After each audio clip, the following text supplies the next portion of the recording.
भाइयों बहनों, जय हिंद, जय भारत। ऑनलाइन शिक्षण में आपका पुनः हार्दिक स्वागत, अभिनंदन। शिक्षण का भाग चल रहा है काव्य। अनिवार्य हिंदी कक्षा 12वीं का काव्य भाग, जिसमें हमने कुछ विचार पढ़े, आज लेकर के आया हूँ कवि बिहारी। तो कवि बिहारी के काव्य को पढ़ने से पहले मेरा आपसे निवेदन है कि वीडियो को लाइक एवं सब्सक्राइब अवश्य करें, ताकि शिक्षण को मोटिवेशन मिलता रहे। आपका एक लाइक शिक्षण के लिए बड़ा महत्वपूर्ण होता है।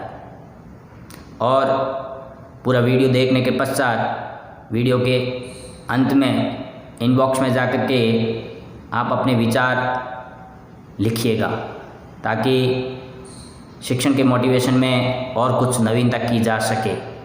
तो चलते हैं बिना देरी किए हुए बिहारी की तरफ।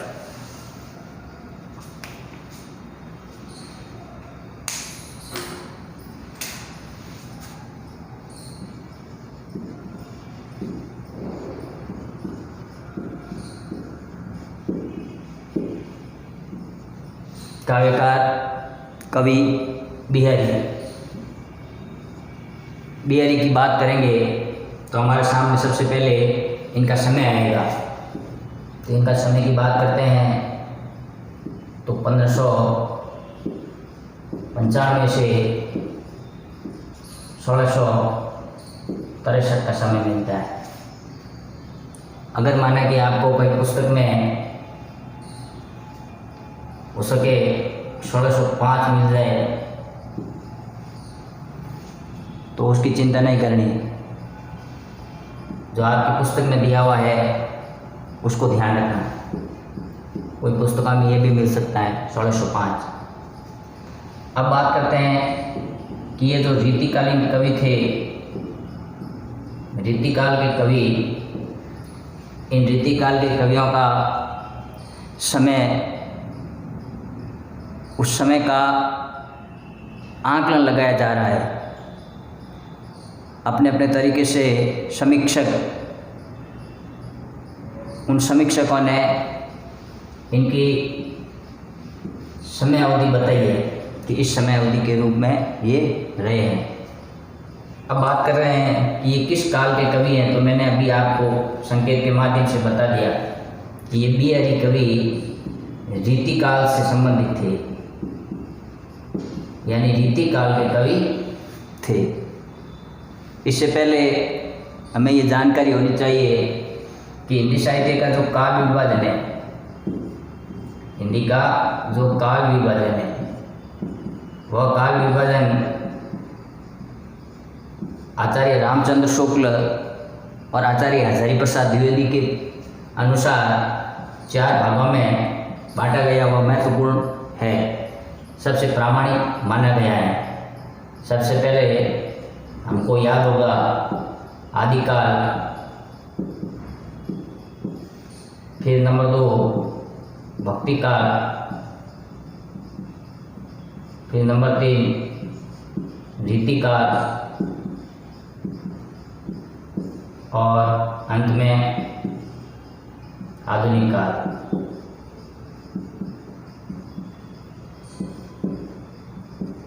आधुनिक काल। अब इसकी तो बात मैं आपको दोहरान करवा रहा हूँ, क्योंकि हमने पहला काव्यांश पढ़ा, जैसे संत कबीर, तुलसी और कृपाराम खेड़िया, उस समय मैंने इस काल विभाजन के बारे में चर्चा की थी। लेकिन फिर भी मैं आपको याद दिला रहा हूँ कि इसमें से किस काल के कवि हैं कवि बिहारी। तो रीतिकाल के कवि हैं। अब रीतिकाल के कवि के बारे में हम थोड़ा सा चिंतन कर लें तो जिस प्रकार मैंने आपको भक्ति काल की प्रवृत्तियाँ बताई थी, वैसे रीतिकाल की भी कुछ प्रवृत्तियाँ रही है। भक्ति काल की तरफ मैंने आपको जिस समय लेके गया, उस समय भक्ति काल में सगुण और निर्गुण की बात बताई। सगुण में भी 2 धाराएं थी और निर्गुण में भी 2 धाराएं थी। ठीक इसी प्रकार रीति काल की बात करते हैं तो रीति काल में भी 3 धाराएं चली थी। रीति काल में भी 3 धाराएं चली थी।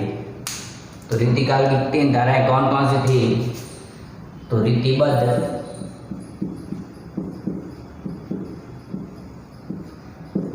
रीति सिद्ध और रीति मुक्त। रीतिबद्ध, रीति सिद्ध और रीति मुक्त। इस प्रकार रीति काल की भी 3 प्रवृत्तियाँ, 3 धाराएं चली। उसमें भी अलग अलग कवि अलग अलग काल के माने गए। अब बात कर रहे हैं कि जो रीति काल में भी कवि बिहारी किस काल के कवि हैं, किस प्रवृत्ति के कवि हैं। अब ये प्रवृत्तियाँ हैं किसकी? रीति काल की। तो रीतिबद्ध की बात करते हैं तो रीतिबद्ध में हमारे सामने कभी आपने सुना होगा चिंता, मति, कर, केशव, देव और भूषण आ गए। एक बात के अंदर अगर एक पंक्ति याद रखते हैं तो रीतिबद्ध कवि हैं, हमें सारे कवि याद हो जाते हैं। चिंता मति, कर, केशव, देव और भूषण आ गए हैं। अब चिंता मति कर ये क्या है? ये तो एक पंक्ति है। चिंता मति कर, केशव, देव और भूषण आ गए, ये तो एक बात हुई। लेकिन ये बात कर रहे हैं रीतिबद्ध कवियों की। तो रीतिबद्ध कवियों की बात करते हैं तो चिंता यानी चिंतामणि, मति यानी मतिराम, कर यानी पद्माकर, केशव यानी केशव कवि आपने नाम सुना होगा, और देव तो देवदत्त और भूषण तो काव्यकार भूषण का काव्य आपने नहीं पढ़ा है। उस काव्यकार को हम अगले चैप्टर में पढ़ेंगे।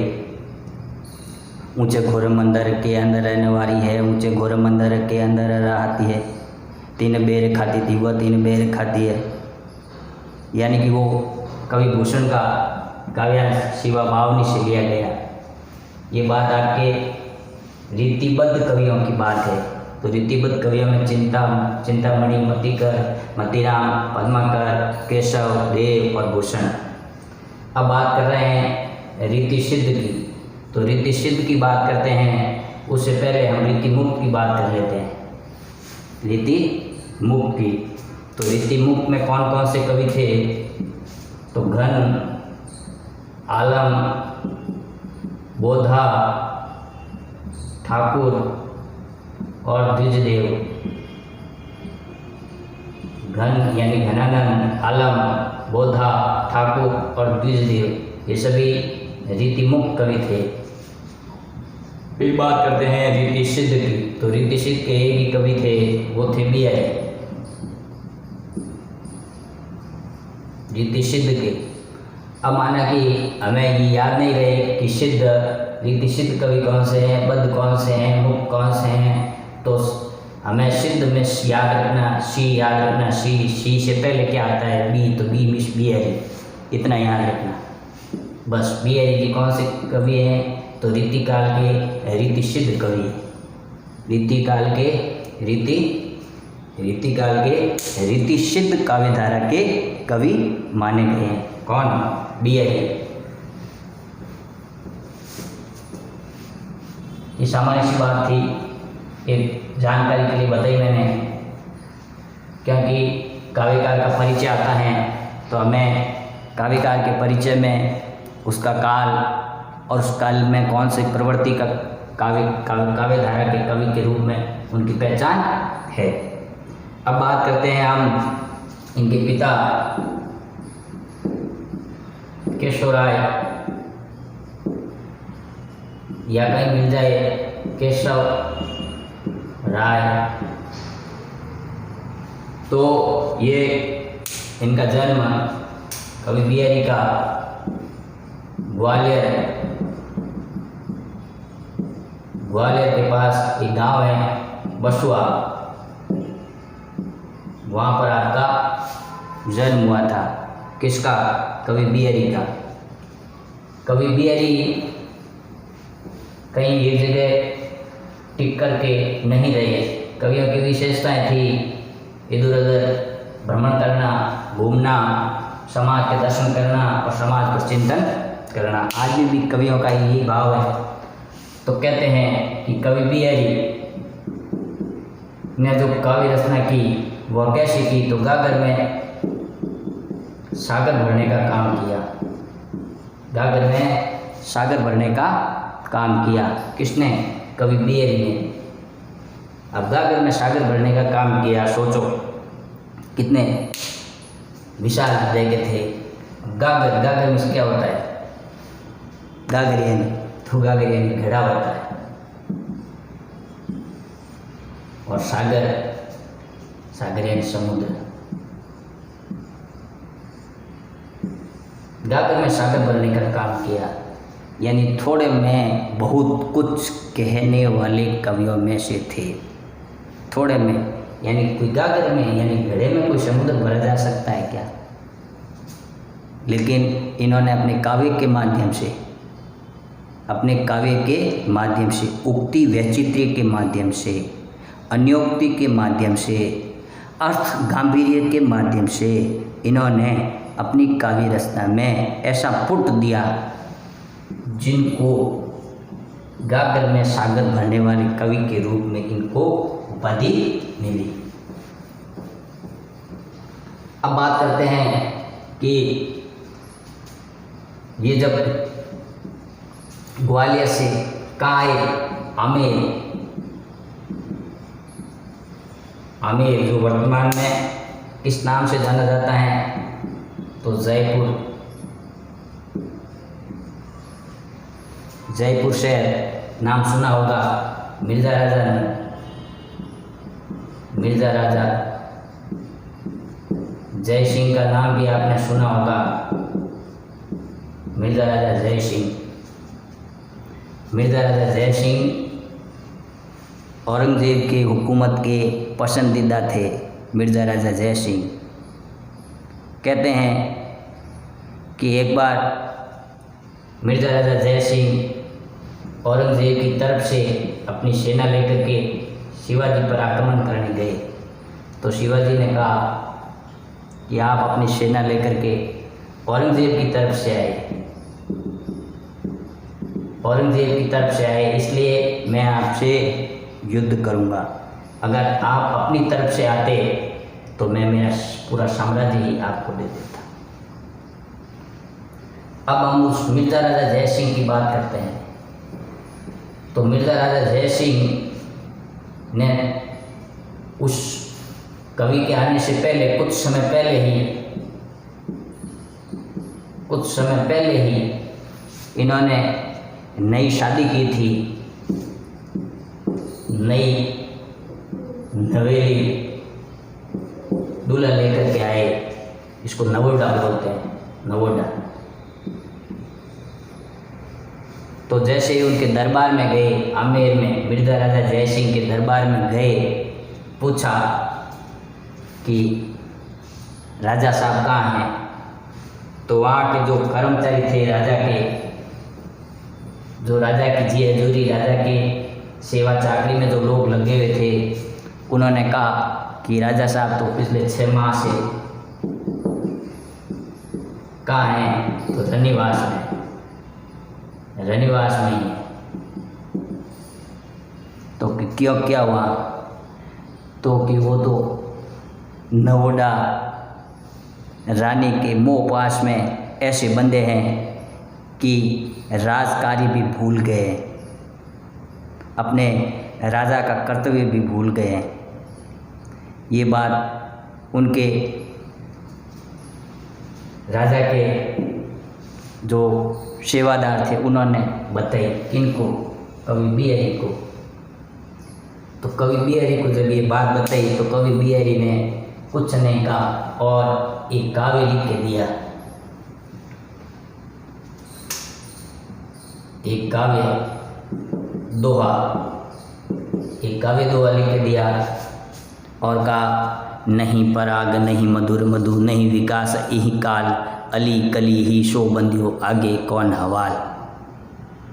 नहीं पराग नहीं मधुर मधु नहीं विकास यही काल, अली कली ही शो बंदियो आगे कौन हवाल। इस प्रकार का एक काव्य दोहा कवि बिहारी ने लिख करके राजा के पास भेजा। तो राजा ने उस काव्य को पढ़ा, यानी उस काव्य में अन्य उक्ति के माध्यम से उनको राजा को समझाया। अन्योक्ति अलंकार है उस काव्य में। अन्य उक्ति के माध्यम से उनको समझाया कि नहीं पराग नहीं मधुर मधु, नहीं पराग नहीं मधुर मधु नहीं विकास इही काल, अली कली ही सौ बंदियों आगे कौन हवाल। यानी कि वहाँ के राज कार्य के क्या हाल होंगे, इस बात को इन्होंने एक दो एक के माध्यम से आमेर के मिर्जा राजा जय सिंह को ऐसा समझाया कि मिर्जा राजा जय सिंह को सीधा बिहारी के पास आना पड़ा। यानी कि आप समझ सकते हो कि राजा का जो कवि होता है वो राजा के मन के अनुसार काव्य रचना करता है। अगर उनके मन के अनुसार काव्य रचना नहीं की तो उस कवि को देश निकाला दिया जाता था। उस कवि को क्या दिया जाता था? देश निकाला। गणानंद का काव्य पढ़ लेना कभी। कोई भी कवि गुणगान करेगा राजा का तो गुणगान करेगा, राजा की अच्छाइयाँ बताएगा। आज भी यही है, किसी के पास में, किसी अधिकारी के पास में, किसी ऑफिसर के पास में, किसी नेता के पास में, किसी भी नेता के पास में उसका निजी सचिव होता है। तो निजी सचिव क्या करेगा? निजी सचिव उनका गुणगान करेगा, उनकी अच्छाइयाँ बताएगा। उनको ये थोड़ी कहेगा आपके में ये बुराइयाँ हैं। ये आज उस समय नहीं, आज भी है। चाहे किसी अधिकारी के पास में कोई कर्मचारी है और वह उस कर्मचारी के द्वारा वह हमेशा वह काम करता है अधिकारी के आदेश अनुसार, तो वो ये थोड़ी कहेगा कि ये गलत है। अगर गलत कह दिया तो गलत कह दिया तो सीधा सा उनके विपरीत कठोर कार्रवाई होगी। लेकिन यहाँ पर मिर्जा राजा जय सिंह ने कटु सत्य यानी कड़वा सत्य कहा कि नहीं पराग,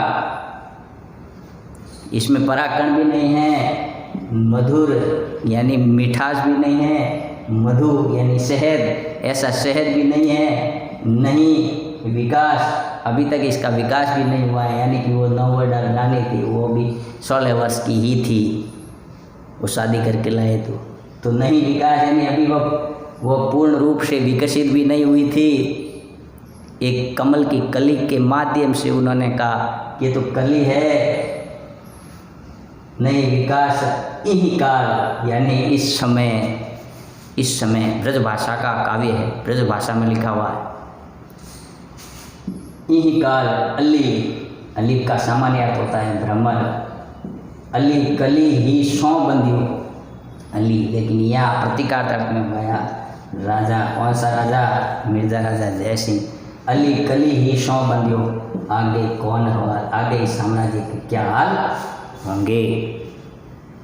इस बात को इन्होंने अन्य उक्ति के माध्यम से, प्रतीकार्थ के माध्यम से मिर्ज़ा राजा जयसिंह को जैसे ही बताया तो मिर्ज़ा राजा जयसिंह की आंखें खुल गई और वे रनिवास से दौड़ करके सीधे कहाँ आए? कवि बिहारी के पास। लोगों को लगा कि कवि बिहारी को देश निकाला मिल जाएगा, लेकिन कवि बिहारी को इस पर सम्मान मिला। क्या मिला? सम्मान। मिर्ज़ा राजा जयसिंह ने उसी समय उस कवि को, यानी कवि बिहारी को, अपने से आमेर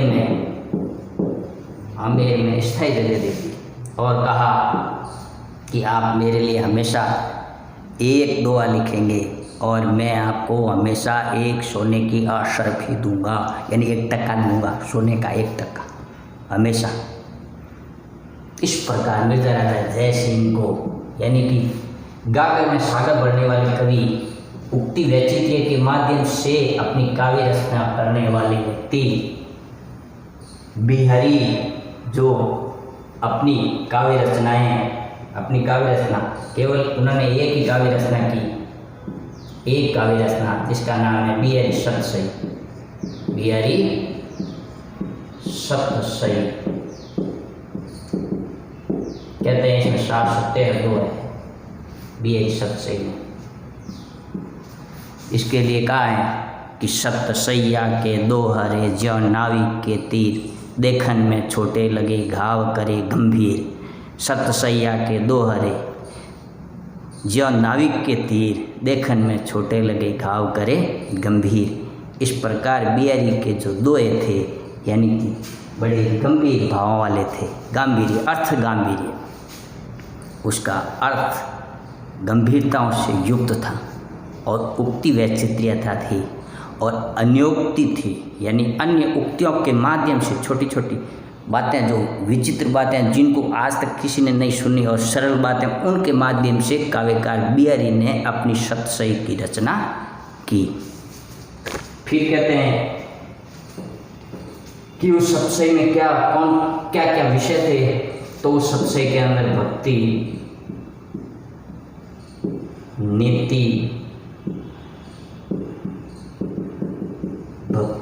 नीति, श्रृंगार,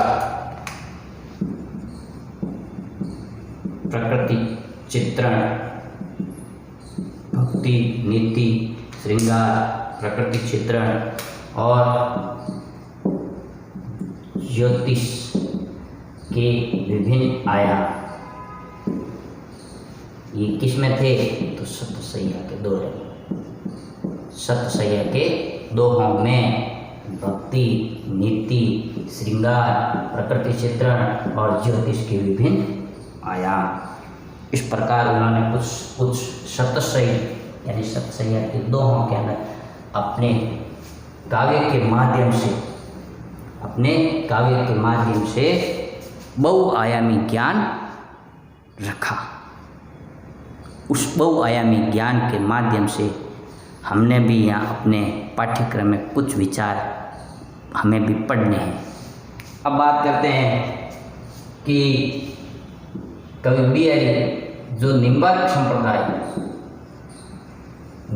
संप्रदाय से संबंध रखते थे, यानी निम्बार्क संप्रदाय में दीक्षित हुए।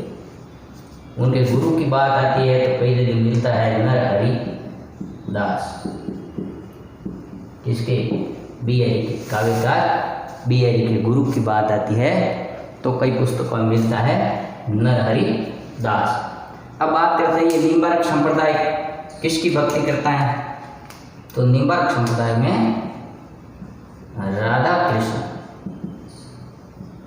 राधा और कृष्ण की मूर्ति की पूजा की जाती है, राधा और कृष्ण की भक्ति की जाती है। राधा और कृष्ण की भक्ति के माध्यम से काव्यकार बिहारी ने इस ये जो सांसारिक कष्ट है, सांसारिक पीड़ा है, सांसारिक दर्द है, इनसे मुक्ति प्राप्त करने के लिए इन्होंने राधा कृष्ण निम्बार्क संप्रदाय में राधा कृष्ण की भक्ति के माध्यम से कुछ विचार दिए। अब मैंने आपको बताया कि उनकी जो उनकी रचना थी उसमें क्या था, उनकी रचना के अंदर तीन बातें मुख्य आती है। तो नंबर 1 आता है उक्ति वैचित्र्य। नंबर 1 क्या आता है? उक्ति वैचित्र्य। नंबर 2 आता है अन्योक्ति। नंबर 1 आता है उक्ति वैचित्र्य, यानी ऐसी उक्तियाँ जो विचित्रता यानी अनोखापन लिए हुए, उक्ति वैचित्र्य यानी अनोखापन लिए हुए, ऐसी बातें जो अनोखेपन से विलक्षण विचारों से ओतप्रोत हो। फिर अन्योक्ति यानी कि अन्य उक्तियों के माध्यम से किसको कैसे समझाया जाए। फिर उन्होंने जो दोहे लिखे हैं वो अर्थ गांभीर्य लिए हुए थे। ये 3 बातें उनके काव्य में महत्वपूर्ण बनती हैं। फिर इनका जो काव्य था उसके अंदर और क्या था, तो और थे अलंकारिकता,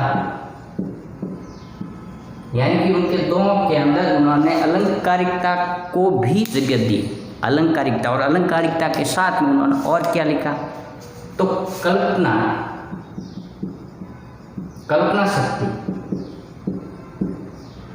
शक्ति के माध्यम से उन्होंने कल्पना शक्ति को समाहार बताया। कल्पना शक्ति को क्या बताया? समाहार बताया। इस प्रकार काव्यकार बीआरी ने अपने काव्य के माध्यम से हमें कुछ चिंतन दिया। अब हम बात करते हैं कि हमारे इस जो काव्यकार बीआरी का जो पाठ है, जो काव्यांश पाठ है, इस काव्यांश पाठ के माध्यम से हमें कौन कौन से विचार प्रस्तुत किए। मैंने अभी बताया है कि ये कवि का परिचय था।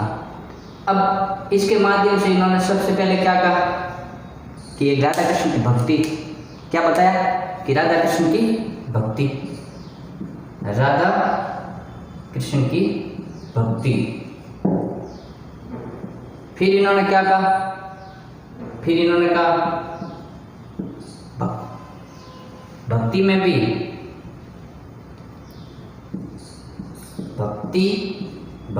क्या बताया इन्होंने, भक्ति में श्रृंगार और नीति पर विचार, श्रृंगार और नीति पर विचार के दोनों के माध्यम से हमें समझाया है कि भाई राधा कृष्ण की भक्ति है, उस राधा कृष्ण की भक्ति में नीति क्या कहती है और श्रृंगार का किस प्रकार का वर्णन है। ये कहते हैं किसको, राधा जी की भक्ति के माध्यम से कृष्ण को कई बार उलाना भी देते हैं कि संसार के अंदर मुक्ति कैसे मिले, संसार में मुक्ति कैसे मिले। हे राधा जी, संसार में मुक्ति प्राप्त करने के लिए आप कृष्ण को संदेश दीजिए, और जिससे अधम से अधम, बिहारी कहते हैं कि मेरे जैसे अधम से अधम प्राणी को भी मुक्ति मिल जाए। इस माध्यम से इन्होंने संसार की जो सांसारिकता है, संसार की जो सांसारिकता, इस सांसारिकता से मुक्ति पाने के लिए, मुक्ति प्राप्त करने के लिए, सांसारिकता से मुक्ति प्राप्त करने के लिए इन्होंने राधा और कृष्ण की भक्ति निम्बार्क संप्रदाय के माध्यम से की। इस प्रकार मैंने आपको बताया कि भाई कभी कभी इन्होंने उपालम भी दिया, किसको, कृष्ण को, और जो कृष्ण को उपालम दिया था उस कृष्ण के उपालम में क्या कहा कि भाई कृष्ण को ये बताते हैं, किसको, कृष्ण को बताते हैं राधा के माध्यम से। किसके माध्यम से? राधा के माध्यम से। कि कृष्ण को भी क्या हो गया, कृष्ण को भी संसार की हवा लग गई, संसार की हवा लग गई है। इस प्रकार काव्यकार बीआरी ने अपने काव्यों के माध्यम से, अपने दोहों के माध्यम से मुक्त आत्माओं, जो मुक्त आत्माएं थी, जैसे ये मुक्त आत्मा थी, कौन, राधा, मुक्त आत्मा कौन थी, राधा। तो कहा है कि मुक्त आत्माओं के माध्यम से, यानी इनके संपर्क से, इनके सानिध्य से, इनके सानिध्य से, किनके सानिध्य से, इनके सानिध्य से, किनके सानिध्य से, राधा के सानिध्य से, माध्यम से, संपर्क से, इनके सानिध्य से, यानी ये मुक्त आत्मा। तो मुक्त आत्माओं के सानिध्य से किसको, अधम से अधम प्राणी है उनको भी मुक्ति मिल जाए, इस बात की ओर कवि बिहारी ने संकेत किया है। फिर इस काव्य में और क्या कहा है, तो इन्होंने कहा है कि जो ब्रज में है, जो ब्रज है जहां पर श्री कृष्ण ने, जहां पर श्री कृष्ण ने अपना बचपन बिताया है, उस बचपन की बातों को भी इन्होंने यहाँ पर जगह दी है, यानी कि गोपियों के माध्यम से, गोपियों के माध्यम से, यानी गोपियों की भाव भंगिमाएं, हाव भाव, उनका भी चित्रण, उनका भी चित्रण सुंदर और सटीक तरीके से किया है। इस प्रकार काव्यकार बिहारी ने अपने काव्य के माध्यम से भक्ति, नीति और श्रृंगार के माध्यम से समाज को जो नई दिशाएं दी है, उस दिशाओं को, उस रीतिकाल की बातों को आधुनिक जीवन में किस प्रकार सार्थकता लिए हुए हो, और उसमें जो विचार आए हैं उसमें किस प्रकार की सकारात्मकता हो, इस प्रकार हम कवि बिहारी के परिचय को शिक्षण के रूप में याद रखें। मेरा आपसे निवेदन है कि कवि बिहारी को या किसी भी काव्यांश को, किसी भी काव्यांश के वीडियो को जैसे ही हम पढ़ते हैं तो उसको लाइक करना, उसको सब्सक्राइब करना और वीडियो के अंत में इनबॉक्स में जाकर के व्यू लिखना, और फिर उसमें जो जैसा आपको लगे उसमें व्यू लिखना, ताकि शिक्षण को मोटिवेशन मिलता रहे। और उस वीडियो को आप अपने अन्य मित्रों के साथ में भी शेयर करिएगा। जय हिंद, जय भारत।